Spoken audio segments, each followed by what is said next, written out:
Hello नमस्कार साथियों। स्वागत है आप लोग सभी को YouTube channel bright future live में। तो साथियों 2 दिन से क्लास नहीं ले पाए थे, सरस्वती पूजा में बिजी थे। तो चलिए आज से क्लास को कंटिन्यू करते हैं और इस क्लास में हम लोग रेलवे ग्रुप डी का प्रैक्टिस सेट देखने वाले हैं, जिनमें से हम लोग कवर करने वाले हैं फिजिक्स, केमिस्ट्री, बायोलॉजी, मतलब साइंस की क्वेश्चन को हम लोग कवर करने वाले हैं। तो आप लोग यदि नए हैं मेरे चैनल पे तो मेरे चैनल को सब्सक्राइब कीजिएगा, लाइक कीजिएगा और कमेंट करके बताइएगा किस किस टॉपिक पे वीडियो चाहिए, किस बुक पर वीडियो चाहिए।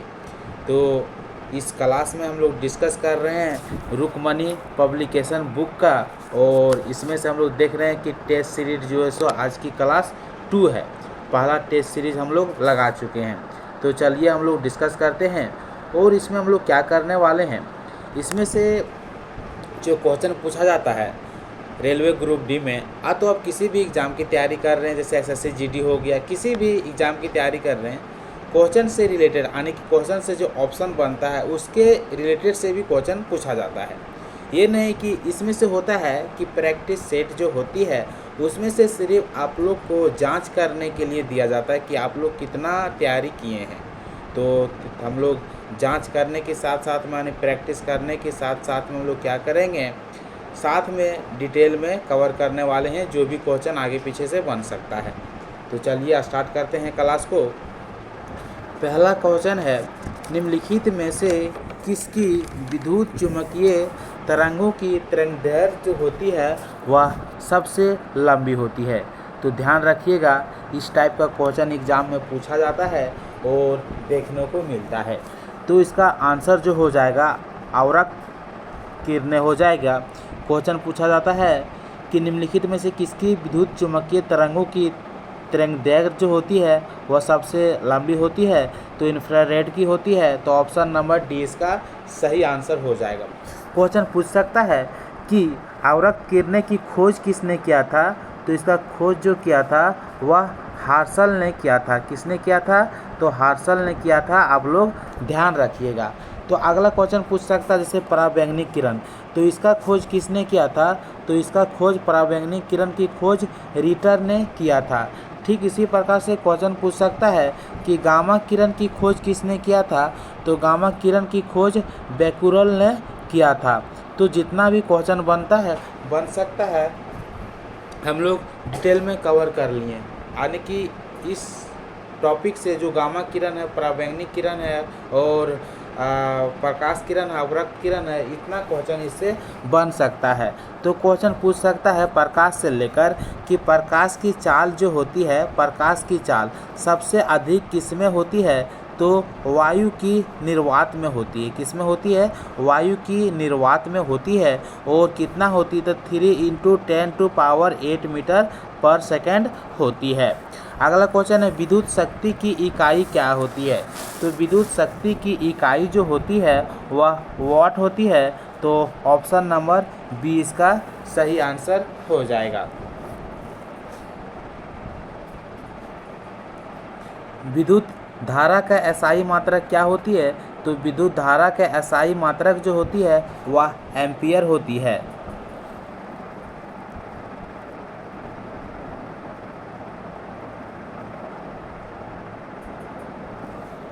अगला क्वेश्चन देख सकते हैं, मानव शरीर का प्रतिरोध जो होती है शुष्क दशा में लगभग कितना होता है, तो ध्यान रखिएगा मानव शरीर का प्रतिरोध जो होती है शुष्क दशा में 10 ओम होता है। तो ऑप्शन नंबर 20 का सही आंसर हो जाएगा। तो आप किसी भी एग्ज़ाम का तैयारी करते हैं जिसका एसआई मात्रक से क्वेश्चन बनता है, तो उस टॉपिक को पूरी अच्छा तरह से कवर कीजिएगा। उस टॉपिक पर मतलब जिस तरह बोलता है ना ओवर कॉन्फिडेंस, तो उस टॉपिक को ऐसा कर लेना चाहिए कि एग्ज़ाम कहीं से भी पूछे जवाब दे देना चाहिए। जल का क्वथनांक कितना होता है, तो जल का क्वथनांक क्वेश्चन पूछा जाएगा कि जल का क्वथनांक, तो यहाँ पे 4 ऑप्शन दिया रहेगा, उसके बारे में उसको क्या होता है, किस पर निर्भर करता है, इस टाइप का क्वेश्चन पूछा जाता है। तो तो जल का क्वथनांक जो होता है सो वायुमंडलीय दाब पर निर्भर करता है। तो ऑप्शन नंबर 20 का सही आंसर हो जाएगा। अगला क्वेश्चन है ये फ्लेमिंग के, तो ये ध्यान रखिएगा, जो फ्लेमिंग के दाएं हाथ के नियम, बाएं हाथ के नियम, इससे क्वेश्चन बनता है। इस टॉपिक को हम लोग किस तरह से कवर करेंगे, बहुत अच्छी तरह से कवर करेंगे। तो फ्लेमिंग के दाएं हाथ का नियम का प्रयोग जो होती है किसकी दिशा बताने के लिए किया जाता है। तो ध्यान रखिएगा कि फ्लेमिंग के दाएं हाथ का नियम जो होती है वह वास्तविक धारा की दिशा बताने के लिए किया जाता है। स्ट्राच का शर्करा में परिवर्तित होना किसके लिए अनिवार्य है। तो स्ट्राच का शर्करा में परिवर्तित होना रंध्रीय संवर्धन के लिए अनिवार्य है, रंध्रीय द्वार के लिए अनिवार्य होता है। तो क्वेश्चन पूछा जाएगा स्ट्राच का शर्करा में परिवर्तित होना किसके लिए अनिवार्य है, तो रंध्रीय द्वार के लिए अनिवार्य है। और स्ट्राच का यदि पूछेगा केमिकल नेम, तो स्ट्राच का केमिकल नाम क्या होता है, तो C6H10O5 ब्रैकेट N होता है। ये होता है स्ट्राच का केमिकल नेम, आप लोग ध्यान रखिएगा। अगला क्वेश्चन है मृदा अपरदन को किससे से रोका जा सकता है। तो ध्यान रखिएगा कि मृदा अपरदन को किससे से रोका जा सकता है, तो वन रोपण के द्वारा। जितना हम लोग वन रोपण करेंगे उसके अकॉर्डिंग हम लोग मृदा अपरदन को रोक सकते हैं। किस खेल में बुल्स आई शब्द का प्रयोग किया जाता है, तो बुल्स आई शब्द का प्रयोग जो किया जाता है वह किस में किया जाता है, तो ध्यान रखिएगा शूटिंग में किया जाता है। तो यहाँ थोड़ा हम लोग डिस्कस कर लेते हैं कि मृदा अपरदन को, यहाँ हम लोग क्या डिस्कस कर रहे थे कि मृदा अपरदन को किससे रोका जाता है, तो वन रोपण के माध्यम से रोका जाता है। और स्ट्राच जो से ये स्ट्राच क्वेश्चन पूछा जाता है कि स्ट्राच जो से पाया जाता है वह किस में पाया जाता है, तो वह सभी हरे पौधे में पाया जाता है। स्ट्राच किस में पाया जाता है, सभी हरे पौधे में पाया जाता है, जैसे कि मक्का हो गया, गेहूँ हो गया, ज्वार हो गया, चावल हो गया, आलू हो गया, ये सभी में क्या पाए जाते हैं, स्ट्राच पाए जाते हैं। अगला क्वेश्चन है अस्तलेपन में लोहे पर किसकी परत चढ़ाई जाती है। तो ध्यान रखिएगा अस्तलेपन में, और ये क्वेश्चन स्ट्राच से और पूछ सकता है क्या कि स्ट्राच जो होती है वह कितने भागों में डिवाइड है। तो स्ट्राच का 2 पार्ट होती है, 2 भागों में डिवाइड किया गया है। एक अल्फा एमाइलेज, कौन सा अल्फा एमाइलेज, और दूसरा जो है सो कौन सा बीटा एमाइलेज। तो बीटा एमाइलेज को हम लोग एमाइलोपेक्टिन भी बोलते हैं। बीटा एमाइलेज को हम लोग क्या बोलते हैं, एमाइलोपेक्टिन भी बोलते हैं, ध्यान रखिएगा।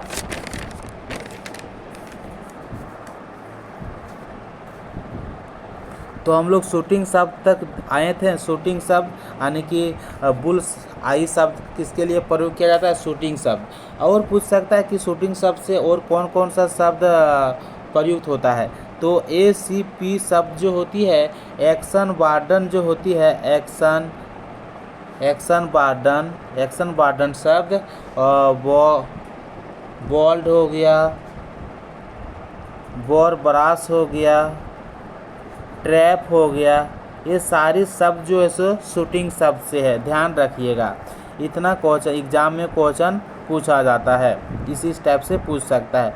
अगला क्वेश्चन जो है अस्तलेपन में लोहे पर किसकी परत चढ़ाई जाती है। तो ध्यान रखिएगा जास्ता की परत चढ़ाई जाती है। निम्नलिखित में से किसे विलयन भी कहा जाता है। तो ध्यान रखिएगा किसे विलयन भी कहा जाता है। तो समांगी मिश्रण को विलयन के नाम से भी जाना जाता है। दो या दो से अधिक अणु या दो से अधिक अणु या पदार्थ से अणुओं या पदार्थ को समांगी मिश्रण कहते हैं। 2 या 2 से अधिक अणुओं या पदार्थ से बने वाले मिश्रण को हम लोग समांगी मिश्रण कहते हैं, ध्यान रखिएगा। तो क्वेश्चन एक और पूछता है कि विलेय और विलायक, विलेय होती है विलेय और विलायक। तो विलेय हम लोग किसे कहते हैं और विलायक हम लोग किसे कहते हैं? तो विलेय हम लोग कहते हैं जैसे कि पानी है, ठीक है, पानी है और नमक है। तो यदि हम लोग नमक डाल दिए पानी में तो जो मात्रा घुल जाता है और जो घुला लेता है, तो जैसे कि नमक घुल गया, ठीक है, तो इसको लिखेंगे विलेय कौन हो गया? नमक हो गया। घुलाया कौन? यानी कि मात्रा ज़्यादा किसका है? पानी का, यानी कि पानी में नमक घुल गया तो विलायक कौन हो गया? पानी हो गया। तो इस प्रकार से यानी कि जो घुल जाता है उसे विलेय कहते हैं, जो घुला लेता है उसे विलायक कहते हैं। मछली एक प्रथम श्रेणी का प्रोटीन है, क्योंकि, तो ध्यान रखिएगा, मछली जो है एक प्रथम श्रेणी का प्रोटीन है क्योंकि इसमें अमीनो अम्ल पाई जाती है। क्या पाई जाती है? इसमें आवश्यक अमीनो अम्ल पाई जाती है, इसलिए मछली जो है सो एक प्रथम श्रेणी का प्रोटीन है। और पूछेगा कि अमीनो अम्ल जो होती है, अमीनो अम्ल तो प्रोटीन जो बनती है, प्रोटीन जो बनती है वह 20 प्रकार की अमीनो अम्ल से बनती है, ठीक है। तो बच्चों में प्रोटीन की कमी यदि होती है, बच्चों में यदि प्रोटीन की कमी यदि होती है तो कौन सा बीमारी होती है? तो क्वाशियोर रोग हो जाता है और मरेमस रोग हो जाती है। तो बच्चों में प्रोटीन की कमी के कारण क्वाशियर और मरेमस रोग हो जाती है। तारों को जोड़ने की प्रक्रिया क्या कहलाती है? तो ध्यान रखिएगा कि तारों की जोड़ने की प्रक्रिया संयोजन कहलाता है। तो ऑप्शन नंबर 20 का सही आंसर हो जाएगा। और क्वेश्चन पूछ सकता है कि तारामंडल जो है किसे कहते हैं? तारों की समूह को हम लोग क्या कहते हैं? तो तारामंडल कहते हैं। क्या कहते हैं? तारामंडल। तो तारों के समूह को हम लोग तारामंडल कहते हैं। और क्वेश्चन पूछ सकता है आकाश में कितना तारामंडल है? तो 89 तारामंडल है। और सबसे बड़ा तारामंडल कौन है? तो सबसे बड़ा तारामंडल सॉन्ट्रोस है। ध्यान रखिएगा, क्वेश्चन पूछेगा सबसे बड़ा तारामंडल कौन है? तो सॉन्ट्रोस है। कंप्यूटर में गणना करने के लिए कौन सा मुख्यतः उत्तरदायी होती है? तो ध्यान रखिएगा, जो अर्थमेटिक लॉजिक यूनिट होती है वह कंप्यूटर में गणना करने के लिए आवश्यक मानी जाती है। जीवाणिक कोशिकाओं में नहीं होती है। तो ध्यान रखिएगा, जीवाणु कोशिकाओं में जीवदरीय कला नहीं होती है। क्वेश्चन पूछ सकता है कि कोशिका की खोज यानी कि कोशिका की विचारधारा, जो कोशिका विभाजन को सर्वप्रथम किसने देखा था? तो कोशिका विभाजन को सर्वप्रथम किसने देखा था? तो वीरचाउ ने देखा था। किसने देखा था? वीरचाउ ने देखा था। और कब देखा था? तो 1855 में देखा था। तो क्वेश्चन पूछ सकता है कि कोशिका को विभाजन किसने देखा था? तो वीरचाउ ने देखा था। कब देखा था? 1855 में देखा था। तो कोशिका का विभाजन जो होता है सो 3 भाग में होता है, 3 प्रकार से ये होता है। तो पहला एक होता है समसूत्री विभाजन, दूसरा होता है असूत्री विभाजन और तीसरा होता है अर्धसूत्री विभाजन। तो कोशिका का विभाजन जो होता है सो 3 प्रकार की होता है।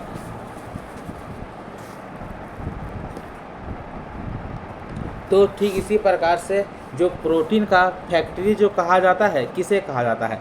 तो प्रोटीन का फैक्ट्री जो होता है वह राइबोसोम को कहा जाता है। और कोशिका का पावर हाउस किसे कहा जाता है? तो माइटोकॉन्ड्रिया को कहा जाता है। कोशिका का पावर हाउस किसे कहा जाता है? तो माइटोकॉन्ड्रिया को कहा जाता है।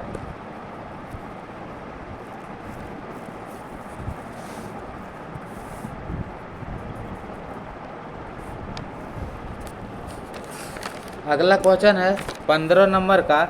एक गोली टकराती है और एक अनुप्रस्थ घर्षणहीन मेज पर खड़े एक ठोस ब्लॉक में धंस जाती है। इस प्रक्रिया में कौन सी भौतिक राशि सुरक्षित होती है? तो एक गोली टकराती है, ध्यान रखिएगा कि एक गोली टकराती है और एक अनुप्रस्थ घर्षणहीन मेज पर पड़े एक ठोस ब्लॉक में धंस जाती है। इस प्रक्रिया में कौन सी भौतिक राशि सुरक्षित रहती है? तो संवेग और गति जो होती है, गतिज ऊर्जा, वह सुरक्षित रहती है। तो ऑप्शन नंबर ये इसका सही आंसर हो जाएगा। क्वेश्चन पूछ सकता है संवेग, संवेग जो से क्या है? तो संवेग जो है एक प्रकार की सदिश राशि है। क्वेश्चन पूछ सकता है संवेग कौन सी राशि है? तो सदिश राशि है। संवेग के एसआई मात्रक जो होती है वह किलोग्राम मीटर पर सेकेंड होता है। अगला क्वेश्चन पूछ सकता है कि गतिज ऊर्जा का जो गतिज ऊर्जा बराबर क्या होती है? फॉर्मूला जो होती है गतिज ऊर्जा काइनेटिक ऊर्जा, काइनेटिक एनर्जी इक्वल टू क्या होता है? 1/2 mv² होता है। ठीक इसी प्रकार से स्थितिज ऊर्जा यानी कि पोटेंशियल ऊर्जा एनर्जी बराबर क्या होती है? तो mgh होती है, ध्यान रखिएगा। तो अगला क्वेश्चन पूछ सकता है कि संवेग और गतिज ऊर्जा में संबंध जो होती है वह क्या होती है? तो संवेग और गतिज ऊर्जा में संबंध जो होती है वह क्या होती है? तो काइनेटिक एनर्जी इक्वल टू जो होती है यानी कि kinetic energy equal to p²/2m होता है। इसके का संबंध होता है, तो ध्यान रखिएगा। हाइड्रोक्लोरिक अम्ल एक नया हाइड्रोक्लोरिक अम्ल का एक अन्य नाम है। तो ध्यान रखिएगा हाइड्रोक्लोरिक अम्ल का एक अन्य नाम क्या है? तो इस मीट्रिक अम्ल के नाम से जानते हैं। तो ऑप्शन नंबर सी इसका सही आंसर हो जाएगा। क्वेश्चन पूछ सकता है कि हाइड्रोक्लोरिक अम्ल का एक अन्य नाम क्या है? तो मीट्रिक अम्ल है। कंचनजंगा राष्ट्रीय पार्क कहाँ पे स्थित है? तो कंचनजंगा राष्ट्रीय पार्क सिक्किम में स्थित है। अगला क्वेश्चन पूछ सकता है कि इसी प्रकार से जैसे कि कंचनजंगा राष्ट्रीय पार्क कहाँ पे स्थित है? तो सिक्किम में स्थित है। नागौर राष्ट्रीय पार्क कहाँ पे स्थित है? तो यह कर्नाटक में स्थित है, ध्यान रखिएगा। रोहिला राष्ट्रीय पार्क कहाँ पे स्थित है? रोहिला राष्ट्रीय पार्क कहाँ पे स्थित है? तो यह हिमाचल प्रदेश में स्थित है। कहाँ पे? हिमाचल प्रदेश में स्थित है। भारत का जीव मंडल रिजर्व नंदा देवी जो यूनेस्को है, ठीक है। भारत का जीव मंडल रिजर्व नंदा देवी किस राज्य में स्थित है? तो ध्यान रखिएगा यह कहाँ पे स्थित है? तो उत्तराखंड राज्य में स्थित है। भारत में तेल की पहली परिष्करणशाला स्थापित की गई थी। तो भारत में तेल की पहली परिष्करणशाला की स्थापित जो की गई थी वह कहाँ की गई थी? तो डिगबोई में की गई थी। और कब की गई थी? तो 1904 में की गई थी, ध्यान रखिएगा 1904। क्वेश्चन इस टाइप से पूछता है कि भारत में तेल की पहली जो परिष्करण स्थापित की गई थी, तो भारत में तेल की पहली बार 1904 में डिगबोई में खुदाई की गई थी। तो ऑप्शन नंबर सी के साथ इसका सही आंसर हो जाएगा। बीकन प्रकाश के रूप में प्रयुक्त निष्कर्षीय गैस है। तो बीकन प्रकाश के रूप में प्रयुक्त निष्कर्षीय गैस जो है वह क्या है? तो नियॉन है, ध्यान रखिएगा। बेकिंग सोडा का रासायनिक नाम क्या है? तो बेकिंग सोडा का रासायनिक नाम जो है वह क्या है? तो सोडियम बाइकार्बोनेट है। ऑप्शन नंबर 20 का सही आंसर हो जाएगा। सोडियम बाइकार्बोनेट, इसे हम लोग खाने वाला सोडा बोलते हैं, खाने वाला सोडा बोलते हैं। क्वेश्चन पूछा जाता है खाने वाला सोडा का नाम बताइए, तो सोडियम बाइकार्बोनेट। इसका केमिकल फार्मूला क्या होता है? तो NaHCO3 होता है, सोडियम बाइकार्बोनेट। धोने सोडा का रासायनिक सूत्र क्या होती है? यानी कि धोवन सोडा का रासायनिक सूत्र जो होती है वह क्या होती है? तो वह होती है सोडियम कार्बोनेट। तो Na2CO3 10H2 यह जो हो गया सो धोने सोडा का रासायनिक सूत्र हो गया। मेढक के हृदय में कितना कक्ष होता है? तो मेढक के हृदय में जो होती है सो 3 चैम्बर होती है। और कॉकरोच में कितने, तो मेढक में 3 चैम्बर होती है, तो इसे एम्फिलिया वर्ग में रखा जाती है, ध्यान रखिएगा। और पूछेगा कि कौन सा संघ में आता है, तो कार्डेटा के संघ में आता है, कार्डेटा के संघ में आता है। तो हम लोग अब ध्यान रखते हैं, क्वेश्चन पूछ सकता है कि कॉकरोच का जो हृदय होता है वह कितना चैम्बर का होता है, तो कॉकरोच का जो चैम्बर जो होता है वह 13 होता है, ठीक है, ध्यान रखिएगा। और क्वेश्चन पूछ सकता है कीट का कितना पैर होता है, तो कीट का 6 पैर और 4 पंख होता है, कीट का 6 पैर और 4 पंख होता है, ध्यान रखिएगा। पौधे के किसले दल पर जो हार्मोन बनता है उसका नाम क्या होता है, तो पौधे के किसले दल पर जो हार्मोन का नाम बनता है उसका नाम ऑक्सिन होती है, क्या होती है, ऑक्सिन होती है। और ऑक्सिन की खोज किसने किया था, तो डार्विन ने किया था, कब किया था, तो 1880 में किया था, ध्यान रखिएगा। और यह हार्मोन का काम क्या है, तो पौधे को वृद्धि एवं नियंत्रित करती है, पौधे को वृद्धि एवं नियंत्रित करती है। अगला क्वेश्चन पूछ सकता है कि फल को पकाने में कौन सा हार्मोन उपयोग होता है, तो फल को पकाने में एथिलीन हार्मोन का प्रयोग किया जाता है। तो फल को पकाने में कौन सा हार्मोन आवश्यक होता है, तो ethylene hormone. Hindustan aeronautics league है, तो हिंदुस्तान एरोनॉटिक्स लीग जो है वह कहाँ पे है, तो बेंगलुरु में है, तो ऑप्शन नंबर 20 का सही आंसर हो जाएगा। ठीक इसी प्रकार से पूछ सकता है कि भारत अर्थ मूवर्स लीग जो है वह कहाँ पे है, तो यह भी बेंगलुरु में है, ध्यान रखिएगा।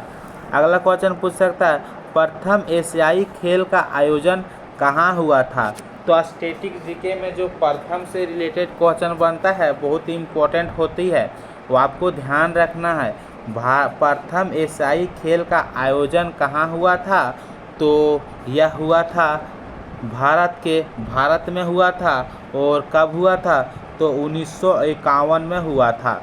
तो यदि भारत ऑप्शन में नहीं रहेगा तो क्वेश्चन पूछ सकता है प्रथम एशियाई खेल का आयोजन कहाँ पे हुआ था, तो भारत के नई दिल्ली में, यानी कि नई दिल्ली में 1951 में हुआ था, ध्यान रखिएगा।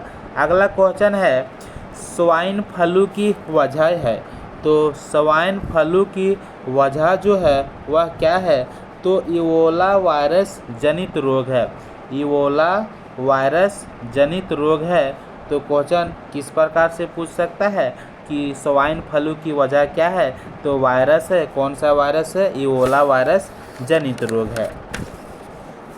तो इस प्रकार से हम लोग इस प्रैक्टिस सेट को डिस्कस किए हैं। तो आप लोग कमेंट करके बताइए कि मेरा क्लास जो से कैसा लगा। तो अब हम लोग मिलते हैं नेक्स्ट वीडियो में फिर धमाकेदार सेशन के साथ।